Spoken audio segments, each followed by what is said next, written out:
Sa totoong buhay, yung asawa ko lang nakakarinig. Parang di ko naririnig. Sabi nga ni Mitch, yung calling daw, pilit daw na dinidinig ni Rabi, pero iba raw yung napapakinggan. Ay, nako. Napakabuti po ng Panginoon, no? Talagang, totoo yung sinabi ni Rabi na, yung proseso ng pagpunta namin sa Bulacan, akala namin noong una, simpleng decision, pero kasama pala yon sa proseso na gusto ng Lord na pagdaanan, which is number 1 yung character. Character building. So, yan po. Nagpapasalamat din kami sa Lord kasi ako yung naiyak, no? Hindi yung anak. Kasi yung for 2 weeks po na hindi kami nakapag-church. Thank you po. Isang week po doon ay dahil kailangan namin mag-celebrate ng Mother's Day doon sa side po ng biyanan ko dahil alam ko po ng ilan sa inyo ay alam na yung aking po biyanan ay meron po siyang cancer. So, for parang 2 weeks ba tayo, no? Pinapahirapan siya nung cancer niya.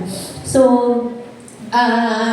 naawa kami sa kanya pero wala kaming magawa dahil talagang may mga time na nanghihina siya tapos talagang yung cancer marker niya, ang normal is parang 70 ang normal na dapat, ibig sabihin kung 70 yung cancer marker mo, hindi active yung cancer mo, siya po talaga 500. So, talagang grabe yung minsan naaawa ko sa mga magkakapatid din, sa biyanan ko.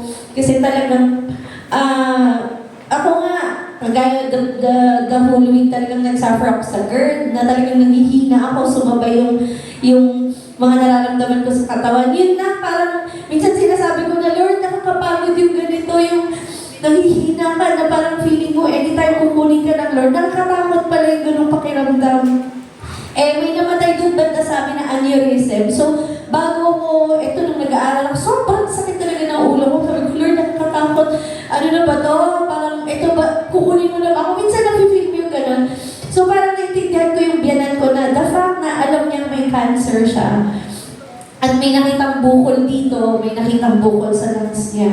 Natatakot, syempre kami para sa kanya. Pero, ang nakakatawa sa Panginoon, napaka-positibo nung mother-in-law ko. So, salamat sa Panginoon kasi kahit ganon, makikita mo, sabi nga ng doktor sa kanya, hindi naman urgent yung medication mo kasi parang wala kang sakit, sabi niya. Kasi pag tinignan mo talaga siya, ang ganda niya, mapustura siya, mapula yung labi niya. Lagi niya sinasabi na dapat daw hindi halata kapag may sakit ka.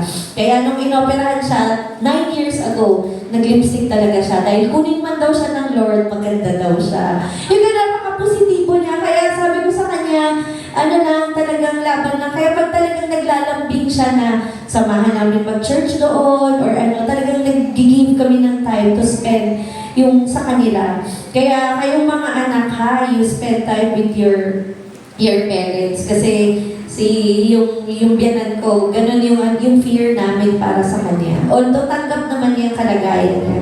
So salamat sa Lord kasi hindi niya kailangan, yun iti-testify ko na una si Rabi. Doon sa recent laboratory niya, kahit na hindi umilaw, kailangan niya dapat mag-undergo po talaga ng chemotherapy. Yun din yung naging prayer request ko yung nakalaang prayer meeting. Pero, ang sinasabi ng laboratory niya, kailangan niya mag-chemo, pero ang sinasabi ng katawan niya iba. At yun din yung sinasabi ng doktor. Kaya lagi namin sinasabi, iba yung kakayanan ng Lord kumilos talaga sa buhay ng mga taong talagang nagtatapat at talagang nagbibigay ng buhay sa kanya. Kasi kahit ganun talaga siya, kahit nanghihina siya, never siya nag-fail umattend ng Sunday service. Talagang kahit hinanghina siya, uma-attend talaga siya. Talagang sumasama ka siya sa mga Bible studies na meron yung church nila kahit bago lang siya. So nakakatawa naman yung biyanan ko. Kaya sa Diyos po ang papuri kasi malaking bagay na hindi niya kailangan mag-chemotherapy. So yun po. So tayo po muna ay manalangin sa umagang ito para po sa pagkahanda natin, sa paglapit natin at pakikinig na salita ng Panginoon. Hallelujah, Lord! Tunay nga nga, Panginoon, ang aming mga anak mo ay tinawag mo not just to be a hearer, Lord God, not just to be a Sunday goer and so-called Christian, but become a doer, to be a doer, Lord God, ng iyong mga salita na naming napapakinggan, Panginoon. And we are called, Lord God, na makita sa amin, Panginoon, yung religion na pinapractice namin. And behind that religion is a good God, Panginoon. Kaya alam niyo po na sa oras na ito, Panginoon, as we study your word, minsan pa mapaalalahanan namin, Panginoon, ang aming mga sarili, mapaalalahanan kami ng iyong mga salita, Panginoon, na we as Christians, Lord God, we are supposed to practice, Lord God, what we preach, Lord God. At kailangan makita sa buhay namin yun, Panginoon, dahil yun yung patunay na testimony, Panginoon, na tunay nga na kami ay mananampalataya at kami ay iyong mga anak. Kaya hayaan niyo po na sa oras na ito, Lord, ihanda niyo po ang mga aming puso at isipan. Na hayaan niyo po na maging matabang lupa, Panginoon, at hindi kami haalis sa lugar na ito, Panginoon, na wala kang itatama at ituturo sa aming mga buhay sa umagang ito. Kaya Lord, sa inyo po ang lahat ng papuri at pasasalamat sa pangalan ni Jesus. Amen. So, yun po, ang topic po na na-assign po sa akin sa umagang ito is matatagpuan po sa James 1 verses 26 to 27. So, ang title po ng ating pag-aaralan sa umagang ito is Pure and Undefiled Religion. So, kung meron po kayong Bible sa inyo, sabayan niyo po, although nandyan naman po sa slide, sabayan niyo po akong basahin yung ating pong text sa umagang ito. Ang sabi po dito sa NIV version, James 1, 26 to 27, those who consider themselves religious and yet do not keep a tight rein on their tongues deceive themselves, and their religion is worthless. Religion that God our Father accepts as pure and faultless is this, to look after orphans and widows in their distress and to keep oneself from being polluted by the world. So, ang pag-uusapan po natin ngayon is yung tinatawag ng pure and undefiled religion. Alam niyo po ba na hindi po lahat ng relihiyon ay acceptable sa Panginoon? Ba? Kahit mapa-Katoliko, mapa-Iglesia ni Cristo, Muslim, ano ba orientation mo, Baptist, Methodist, ano yung relihiyon na kinabibilangan natin, even ibilang natin yung ating relihiyon, which is evangelical, born-again Christian, hindi natin masasabi that yung religion natin is actually acceptable to the Lord. Nagulat ba kayo doon o naiintindihan natin? Not because we claim to be a born-again Christian, ibig sabihin nun, yung religion natin acceptable sa Panginoon. Kasi alam niyo po, ang religion ay hindi naman talaga makapagliligtas sa atin. And do you know that you could spend your life being very religious, and end up wasting your time? Alam niyo ba yun? Masakit na katotohanan na you could spend your life being very religious, tapos ang ending mo, marirealize mo, you just end up wasting your time. And you realize that you deceived yourself. Pero alam niyo po ba, na, kasi totoo po yun na hindi lahat ng pumapasok sa church ay nagpupuri, ay totoong mananampalataya.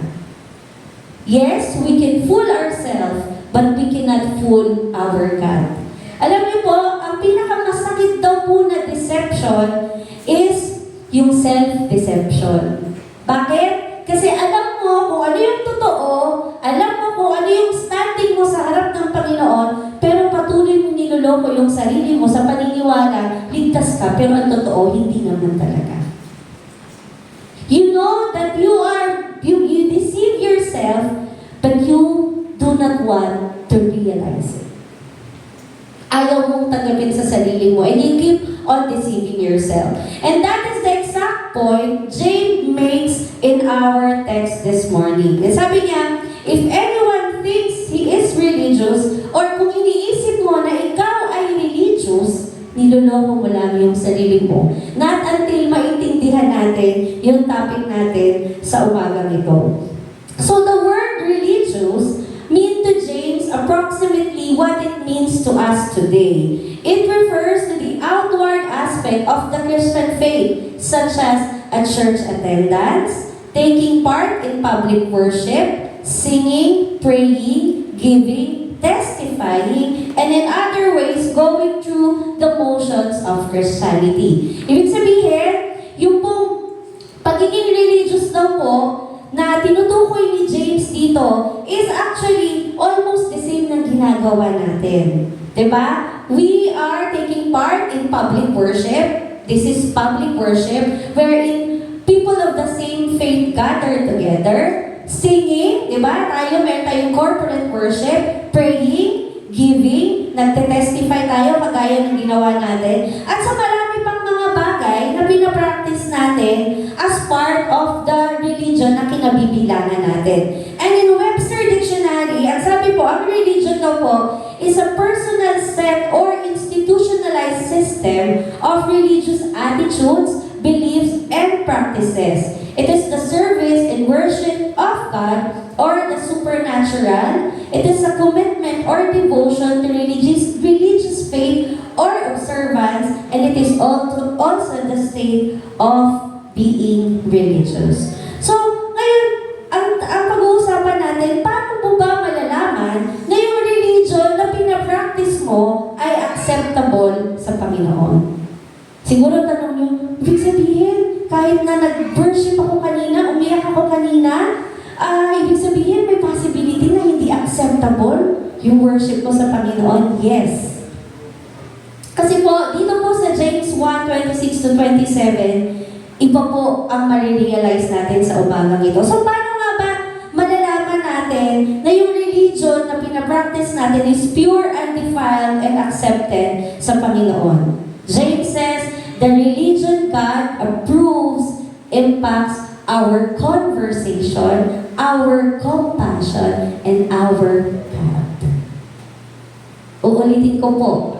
The kind of religion na acceptable sa Panginoon impacts our conversation, our compassion, and our character. Sometimes, we as Christians, we talk about yung Sunday morning religion and we forget about the Monday morning faith. Alam niyo po, what happens on Sunday is important. But what happens on Monday and on the rest of the week is even more important. Kung ano po yung nangyayari sa atin dito paglinggo, nag-worship tayo, nakikinig tayo sa preaching, marami tayong natututunan, yes, mahalaga yun. But the moment na lumabas tayo sa church at nag-start na yung Monday natin until Saturday, kumusta po tayo bilang mga Kristiyano? Matatawag pa po ba tayo Kristiyano? So napaka-importante po. Mapakahalaga ng pag-aaral ng linggo, pero napakahalaga nung the moment na lumabas ka sa simbahan, ano yung buhay na meron ka. That is far more important. So to be clear, no, James isn't saying that Sunday worship doesn't matter. But James warns us that no amount of outward religiosity can compensate for an unbridled tongue, an uncompassionate heart, and an unholy character. Inire-remind po tayo ni James sa James 1:26-27 na wala raw po kahit na anong religious activities can compensate daw yung dila na hindi nakokontrol, yung puso na hindi malinis, at yung unholy character. So, hindi pala ibig sabihin na kumakanta tayo, nag-worship tayo, umattend tayo sa lahat ng activity, acceptable yung klase ng religion na meron tayo. Not until our religion impacts our communication, our compassion, and our character. So, himay-himayin po natin. Ano nga ba yung mga attributes and signs ng pure and undefiled religion? Number one po is a practicing religion. A practicing religion which impacts our conversation. In verse 26, it says, No. Ang sabi dito, those who consider themselves religious and yet do not keep a tight rein on their tongues deceive themselves and their religion is worthless. Kapag po pala itong dila natin ay hindi natin nakokontrol o hindi natin na ipapasailalim o nasasubmit sa Panginoon, worthless pala yung religion natin. Why? Alam niyo po, sabi nga, di ba, alam ko yung topic ni Pastora John noong nakaraan, we are not just hearers, we are doers of the Word of God. And ito yun, isang bagay ang mahirap kahit tayo ay mananampalataya na, ay i-control yung ating mga dila. Di ba? Totoo yun? Those who consider themselves religious and yet do not keep a tight rein on their tongues deceive themselves and their religion is worthless. Alam niyo po, ang word rein comes from a word that means to put a bridle in a horse's mouth. Yung palang bridle, salpak. Nakita na ba kayo? Hindi ako nakapaglagay kasi ng dahil talagang grabe po yung challenge ko sa nararamdaman ko. Kung pag nilagay mo yung bridle, alam mo yung bibig, sinakita na ng kabayo. Well, yung may parang salpak yung bibig, no, tayo pala, kailangan natin, masakit no pakinggan, salpakan natin yung mga bibig natin. Which means, i-control natin yung mga bibig natin. That's why some translations sa Bible mentions the unbridled tongue and others talk about keeping a tight rein, yung ibang version. Bakit kaya mahalaga yun? Alam niyo po, ang phrase na rein is most commonly used in a metaphorical way, which means to restrain or exert control over someone or something such as impulse or some kind of behavior. Ibig sabihin daw po pala, metaphorically speaking, ginagamit po yon to control, to restrain, or exert yung effort para yung mga impulse behavior natin. Yung bigla-bigla, alam mo yun? Pag sinabing impulsive, pagka nakati ka, bigla ka, teka, hindi ba pwedeng hindi ako gagante? Ganun po yung sinabi pag sinabing impulsive. Yung hindi ka naman tinignan ka lang. Gusto mo agad, gigigil ako dito eh. Parang gusto mo manakit. Hindi ka naman diba? So, ibig sabihin, tayo po, sabi ni James, yung dila daw po natin, we are supposed to control our tongue as Christians. Kasi kahit nasabihin natin na tayo yung pinakamalakas mag-worship during Sunday service, ako talaga naman, kung magpuri sa Panginoon, halos lumuwa yung ngalangal at lalamunan, tapos paglabas mo dyan, yung anak mo na, bagsak yung cellphone, kung ano-ano nang lumabas sa bibig mo, alam niyo po, worthless yung religion natin. Kahit na ikaw yung may pinakamalakas na boses sa pagsapa ng bahay, kung paglabas mo sa church, magkamali ng konti yung anak mo, halos paliguan, banlawan, sabunan mo, idawni mo ng katak, worthless po. Bakit po napakahalaga? Alam niyo po, some people, and we as Christian, hindi po tayo exempted dyan, we just talk too much. Lalo na kaming mga nanay. Talaga, speaker talaga kami ng tahanan. Talagang minsan, alam mo yun, nung binaano ko nga doon, Lord, napakahirap naman kasi. Yung in-expect mo first thing in the morning, magpipray ka, Lord, bigyan mo ko ng ganitong patience. Tapos paglabas mo, nakita mo, grabe na. Alam mo yung test naming mga nanay yan. Kasi hindi lang anak namin yung sumusubok sa amin, pati mga asawa namin. Kaya talaga namang aminado po kami doon. At alam niyo po, napakahirap naman po talaga. Kung tumatawa ang mga Mother Earth, relate na relate. Oo, tumatawa yung mga anak. Pero totoo po, bato-bato sa langit at tamaan magbago. Kasi sa totoo po, ako din, guilty ako dyan. Kaming mag-asawa. Naiyak no? Kasi may mga time na yung pag nagkakamali yung anak namin, hindi namin minsan naiwasan na makapagsalita ng hindi maganda. Lalo na kapag paulit-ulit. nagsasalita ng hindi maganda. Pero yung mga insulting words minsan na hindi natin naiintindihan na yung mga anak din natin, nagko-cope din sila sa klase ng level na meron sila. So ako, kami mag-asawa, talagang inaano namin yan, inaaral namin na paano nga ba kontrolin yung dila. Kasi po, napakahalaga. Alam niyo po ba, na base po sa isang pag-aaral, ang average person daw po speaks 16,000 words a day. Imagine mo yun? So that's the equivalent of 64 pages book. So in 1 week, imagine mo, nanay no, average, siguro naman mapufall kami sa average, no? So imagine mga mother, no, in 1 week, you speak the equivalent of 450 page daw na book. Tapos, in a month, you speak 480,000 words, which is equivalent of a book of 1,920 pages. And in 1 year, you speak 5,760,000 words, which is roughly equivalent to 4 volumes of the Encyclopedia Britannica. Tintino? So sabi ko sa sarili ko, Lord, yung palang takatak-takatak ko sa isang taon, kung ginamit ko sa tama, nakapagsalita pala ako ng 4 na encyclopedia na pwedeng magpala sa anak at asawa ko.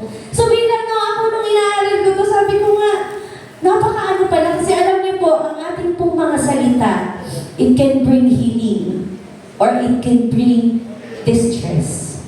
So sabi ko nung sinasalamin ko yung sarili ko, Lord, kung pala talagang inaaral ko ng matindi at sinasabuhay ko, imagine mo in 1 year, merong 4 na libro ako. Or ang dami ko, kung i-convert ko sa libro, imagine mo, yung dami ng magagandang salita na nagpataba sana sa spiritual, intellectual, at emotions ng ating mga asawa at mga anak. Tayo rin bilang normal, ako lang bilang nanay yun, pero tayo bilang mga Kristiyano, no? Let's choose our words. Let's tame our tongue. Lalo na pag nasa pressure tayo, alam niyo po tayong mga Kristiyano, higit na natitest yung ating mga dila kapag tayo po ay napipressure. Sa lahat po nang nandito, paano po tayo nagsasalita when our spouse and our children test our patience? Kapag po nabibigyan tayo ng mga kaibigan natin ng hindi mga magagandang comment, binackfight ka, may mga kasiraan sinabi sa'yo, anong ginagawa natin? How do we react?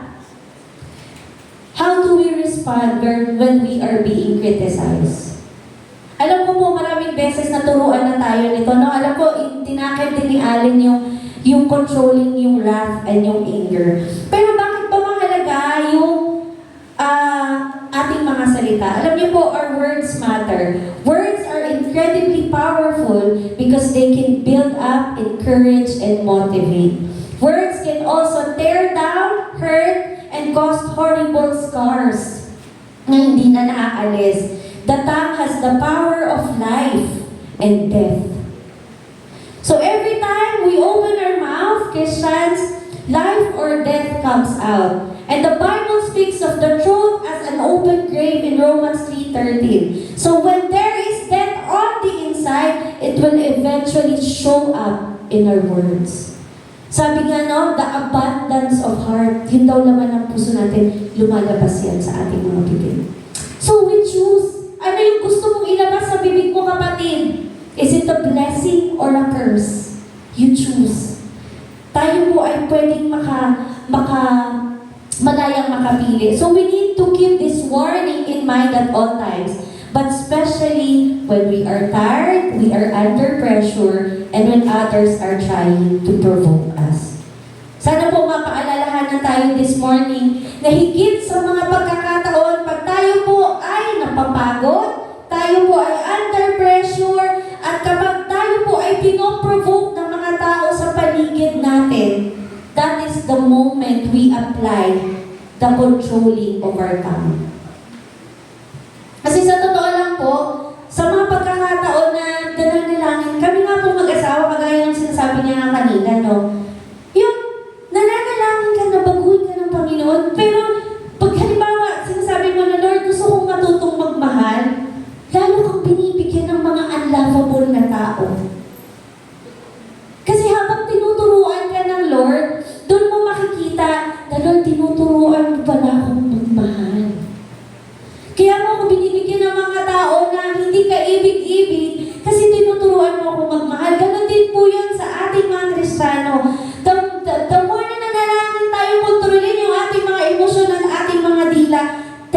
pag-uwi nyo ng bahay nyo mamaya, tingnan natin, application ka agad yan. Kaya alam niyo yun, may mga reels din na nakikita ko na kapag natisod, o yung natama yung hinliliit, ibig, opo, pinupulit. Kumakanta na lang sila, ibig na hindi. Mas sabi ko, ano? Bakit nga ba kung pag naiinis ka, imbis na magsalita ka ng di maganda, talagang magpuri ka na lang sa Panginoon. Kasi may option ka naman. That way, na-apply natin, yung nakokontrol natin yung ating mga tao.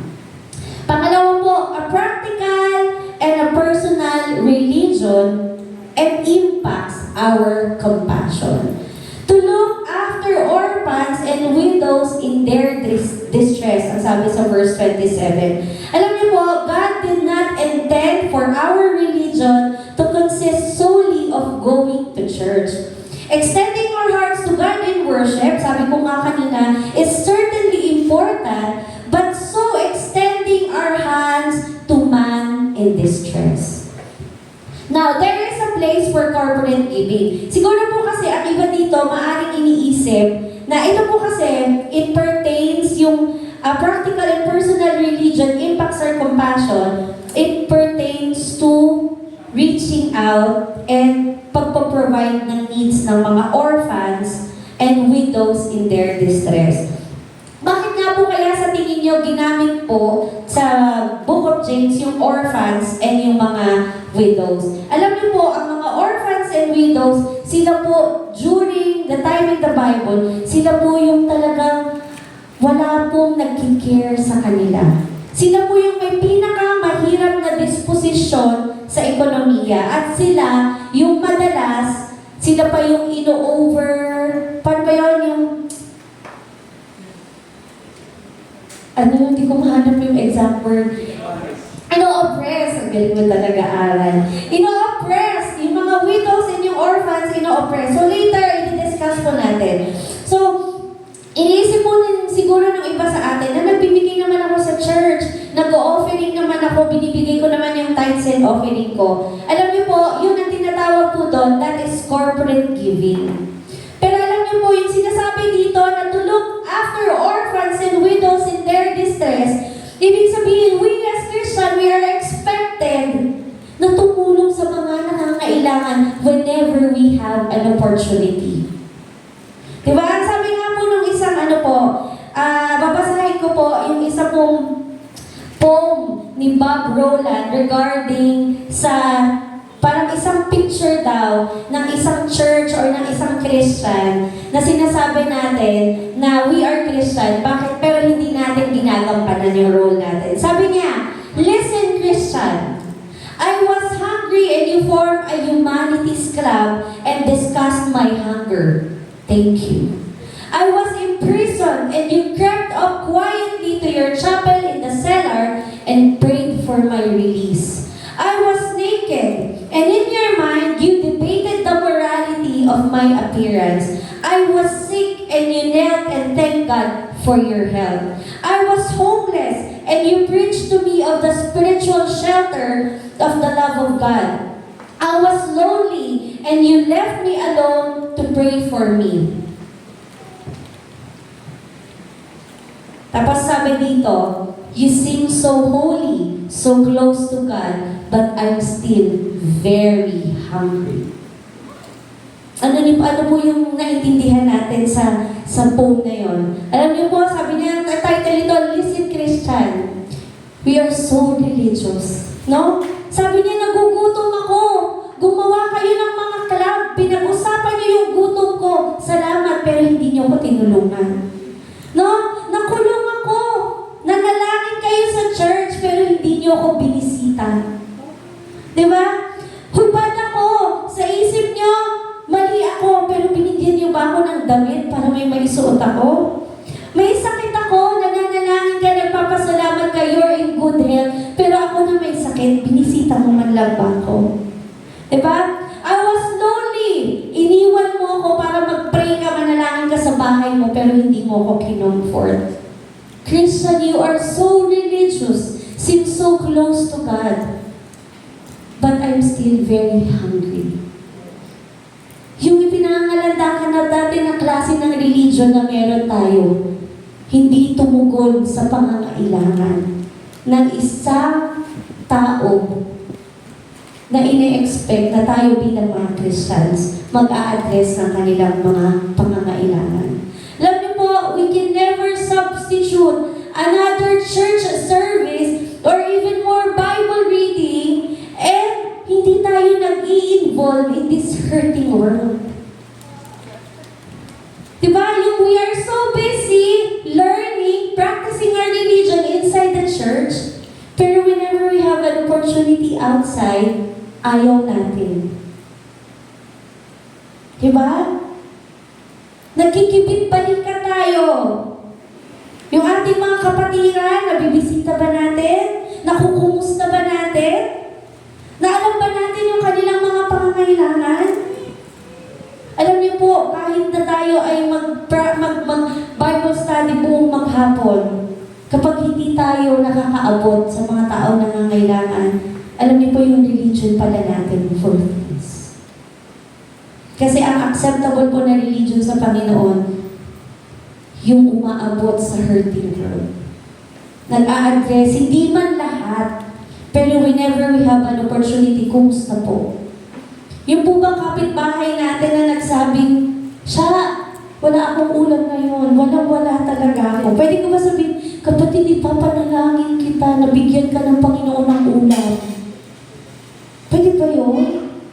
Anong gagawin ko? Bibigyan ko ng ulam. Hindi ko pwede sabihin na, pagpipray kita, baka mamaya magkaulam ka na. Diba? Alam natin, meron tayong mga kapatiran, meron tayong mga kaibigan, meron tayong mga kakilala, na alam natin na yung buhay natin, tinouch tayo ng Panginoon para gumawa ng something para sa kanila, pero hindi natin ginawa. Pananagutan po natin sa Panginoon yun. We can never count our religion as acceptable sa harapan ng Panginoon kung nagkikibit-balikat tayo sa pangangailangan ng mga nasa paligid natin. Alam niyo po ba, ang widows at yung mga orphans during the first century, they had a little legal protection. That's why Jesus, inano niya talaga na yung religious leaders, di ba, sa Bible, dinidevour nila yung mga bahay ng mga widows while making long prayers as a show of public piety. Di ba yung mga religious leaders, sobrang nananalangin, lumuluhod, pero ano ginagawa nila? Dinidevour nila yung mga bahay ng mga widows. Kinukuha nila yung pwede nilang makamkam. Alam niyo po, the religion God approves care for those who cannot care for themselves. It includes the widows, the orphans, at sa panahon po natin ngayon, hindi naman po lahat ng widows ay nangangailangan. Hindi lahat lang orphans lang. We as Christians, we are called na to care, not just for the widows, for the orphans, sa time po natin, but it also include yung may mga sakit, yung mga dying, yung mga homeless, yung mga disabled, yung mga victims of sex trafficking, prisoners, refugees, and many others. Alam niyo po, ang dami-daming opportunity na binigay ng Panginoon para sa atin. Every day. Kumusta po tayo? Yung po bang religion na pinapractice natin pag linggo na sinasabi natin na Christian tayo, pag nakakita po ba tayo ng need ng ating kapatiran, tumutugon po ba tayo? Or all we can say is, I will pray for you. Sana po maano natin na talagang magkaroon tayo ng ganung compassion na abutin and to care for those who are in need. Until we apply the Word of God by showing kindness and compassion for the poor and helpless, all the preaching, teaching, and studying we may do cannot make our religion pure and undefiled. Ulitin ko po. Until we apply the Word of God by showing kindness and compassion for the poor and helpless, all the preaching, teaching, and studying we may do cannot make our religion pure and undefiled. Alam niyo po, natutuwa kay Jara nung birthday niya. Alam niyo po, nag-reach out orphanage. No? Nagkaroon siya ng opportunity, tinasya ng Panginoon na nung time ngayon,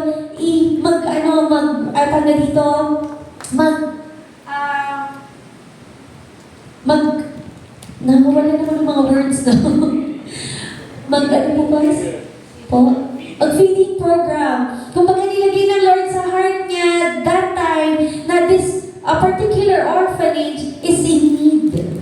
So instead of, sabi nga niya, alam ko may mga plano silang out of town with the family. So instead na nagamitin niya yung pera, yung fund na inito niya for the family, in-extend niya yun to this particular orphanage. Diba? We are blessed not just to enjoy the blessing sa ating sarili lamang, kundi i-extend sa lahat ng nangangailangan. And the more that we bless others, the more the Lord will bless us. Kaya sana po whenever we have an opportunity, hayaan po natin na yung religion na sinasabi natin na Christian religion is yun po yung magkaroon ng impact sa buhay natin sa atin pong bilang compassionate Christians. And next po, number 3, a pure religion impacts our character. Ulitin ko po, a pure religion impacts our character. In verse 27, it says, to keep oneself from being polluted by the world. It must be emphasized.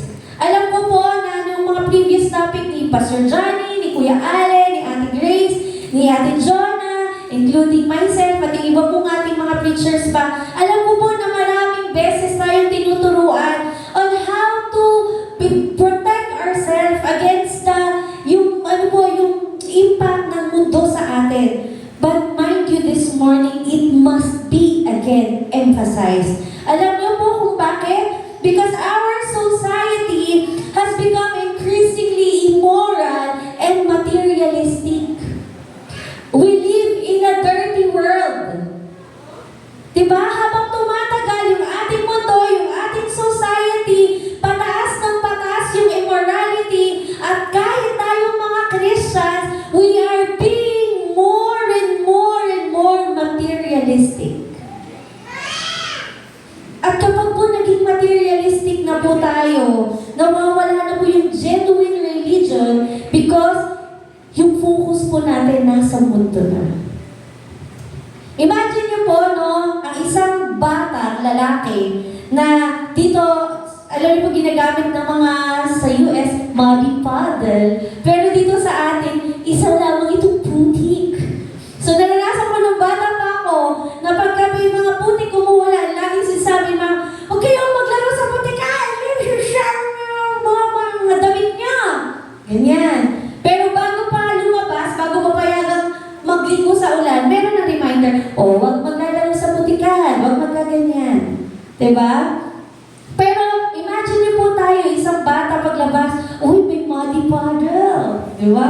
Ano kayo gagawin po dito? Diba? Ikot-ikot lang, ikot-ikot. Tapos, si bata na na-remind, nabusog sa paalala, na-curious. Nagtampisaw ang bata. Ano nangyari? Nagdumi siya. So, ganun din tayo mga Kristyano, para maalalahanan tayo ni James to keep ourselves from being polluted by the world. Kasi there are times na curious tayo sa mundo. No?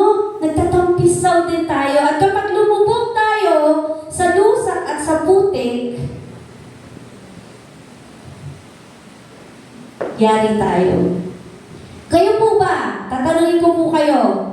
Kung ba sinabi sa'yo, Monica, ito isang basong tubig, merong 1% dyan na poison, iinumin mo ba? 1% lang naman eh. So may 99% kang chance mabuhay, pero may 1% ka ng possibility malaso lang mamatay. Iinumin mo ba? Hindi, di ba?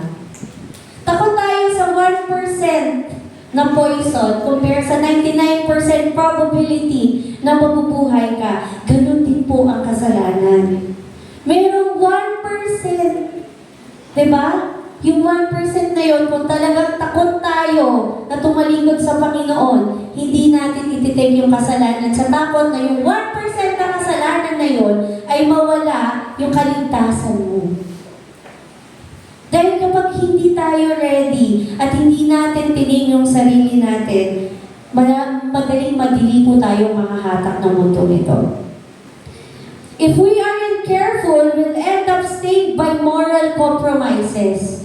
So we have to go where they are. Sabi nga po, kailangan nating abutin yung mga nangangailangan, but hindi po ibig sabihin no, na habang tayo po ay umaabot sa mundo, ay nagiging makamundo na rin po tayo. Sabi nga po, di ba? It is good for us to be in this world. But it is not good kapag yung mundo nananahan na sa atin. Yung ibang word po, it's okay na makisama ka, pero huwag kang makisama. And this speaks to where we go, what we do. Ulitin ko po it speaks, mga kabataan in particular, it speaks to where we go, saan tayo pumupunta mga lugar, what we do, ano yung mga ginagawa natin, what we read, ano yung mga binabasa natin, the games we play, the people we hang out with, the TV shows we watch, the music we listen to, and certainly applies the language we use. Mga kabataan, kumusta? Hindi lang kabataan, tayo rin, mga matatanda, mga adult, kumusta? Ano yung mga pinapanood nating sites sa internet? Ano yung mga laro na ginagamit natin? Ginagawa natin? Saan tayo pumupunta pag walang nakakakita sa atin? Ano yung ginagawa natin pag walang nakakakita sa atin? Tayo po ay pinapahalanan ni James to keep ourselves untamed by this world. We may think we need to become fearful of the world. Minsan natatakot tayo, lalo na kami, mga anak ng pastor. Sino dito yung mga anak ng pastor? Taas ang kamay. Si Faye, alam ko, anak ng si Jonah, si Jara. Alam niyo po, yung dilema namin ng mga bata pa kami, natatakot kaming umattend sa mga party kasi feeling namin, pag pumasok ka sa disco house, kasalanan na yun. Diba? Takot na takot, takot na takot. Pero alam niyo po, habang lumalaki ako, na-realize ko na hindi naman pala dapat matakot sa mundo. Pero habang ikaw ay lumalakad sa Panginoon, na lumalaban ka sa mundong ito, ikaw ay Kristiyano, you choose to make wise decisions. You choose to make wise decision. Ito po let's put it this way. There are some places I personally can go. Yan, nakalagay po dyan. There are some places I personally can go. There are some people I don't need to be around. Minsan po tayo kasi okay lang naman. Makikiano lang ako. Makikibagkada lang ako. Tikim-tikim lang. Bukas. Adik na. Totoo yan. Alam niyo po ako ng kabataan ko, mga kabataan, adik talaga ako dun sa, di ba sa inyo ngayon, ML, COD, alam niyo ako nun, naglalaro talaga ako, kahit worship leader ako ng Diablo. Pamagat nung nilalaro ko, Diablo. Tapos, mas magaling pa ako kay Rabi maglaro nun. Kasi mahilig ako sa mga strategic games. Yung Diablo, during our time, maganda talaga yun kasi may holy man dun May holy man na character. Ayun yung lagi kong pinipili. Tapos natalo ko talaga yung Diablo. Pero alam niyo po, na-addict talaga ako doon. Madaling araw na ako natutulog. Yung umaga, ginagawa kong gabi. Yung gabi, ginagawa kong umaga. Kasi addict ako Ang sarap talaga maglaro nun. Nung una, gusto ko lang i-try. Pero na-addict ako. Kaya ngayon, ayoko na talaga maglaro. Kasi kahit matanda na ako, may tendency akong ma-addict kapag mga strategic games. So, huwag na lang. Baka yun pa ang maging minsan ng magsasama naming mag-asawa. Diba? So, huwag na lang. So, sana tayo bilang mga tao, pag alam natin na pwede tayong mahulog, huwag ka na humambang dyan. Umiwas ka na.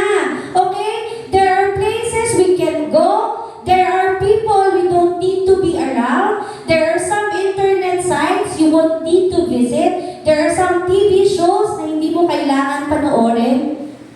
Christians, we have to know our limitations. Because, you know what? We are 100% accountable for the choices we make. Okay? We sometimes think a little sin doesn't matter. Pero kagaya nga nung sinabi ko kanina kay Monica, di ba? Kahit may 1% lang na lason, ayaw natin. Ganon din higit lalo sa atin bilang mga Kristiyano. Alam mo, masasaktan mo ang Panginoon. Alam mo na magkakasala ka. Huwag mo na itry. Huwag mo na tikman. Okay po? Huwag nating hayaan yung sistema ng mundong ito, kainin tayo. Yes? As we reach to the world, hayaan natin na hindi yung mundo ang magbago sa atin, kundi dalhin natin yung pag-ibig ng Panginoon para baguhin ang mundo ito. Let us always ask God to save us and be with us. Alam niyo po, mahirap naman talaga yung challenge na ito. No? Yung reminder ni James, ulitin natin, basahin natin, no? Those who consider themselves religious and yet do not keep a tight rein on their tongues deceive themselves, and their religion is worthless. Religion that God our Father accepts as pure and faultless is this: to look after orphans and widows in their distress and to keep oneself from being polluted by the world. Pwede po natin lokohin yung mga bawat isa dito that we are worshiper, that we are Christians. Pero not until tayo po ay umabot sa nangangailangan, makontrol natin ang ating mga dila, at mabago yung ating character, hindi magiging acceptable yung religion natin. Diba? How can we say na tayo ay napabago ng religion natin kung Monday, Sunday, Kristiyano tayo, Monday to Friday, questionable tayo? That is unacceptable. So, panalangin ko sa umagang ito sa bawat isa po sa atin na lagi po tayong ma-remind itong James 1:26-27. Bilang pa tayo po, what church in action? We are Christians. And we are supposed to take accountabilities ng buhay natin. No? Hayaan natin na yung ating pong, yung lahat ng itinuturo ng church sa atin, ilagay natin sa isip natin, sa puso natin, at hayaan natin na ang salita ng Panginoon yung magbago sa atin. So in conclusion, what kind of religion do we have? Is it a practicing religion? Does it impact our conversation and respond to whatever situation we are in? Does it go beyond the walls of the building? Does it go beyond the printed pages of the Bible? Does it go beyond the superficial hearing of the word? Is it practical religion that it shows compassion to those who are in need? Does it consist of more than just going to church, reading and praying? Does it reach out and manifest itself in compassion to those in need? Or is your religion personal and pure? Does it change you? Does it draw you closer to Christ and make Him more like you? Does it lead us to Him to confess our sins and repent? Kumusta po yung religion na meron tayo? So panalangin ko po sa umagang ito na yung religion na meron ako at tayo ay yung religion na acceptable sa Panginoon. Mahirap po, hindi po madali. Pero hayaan po natin ang ating mga buhay ay isubmit natin sa Panginoon yung buong pagkatao natin. Sino po dito yung mga nabaptize na taas ang kamay?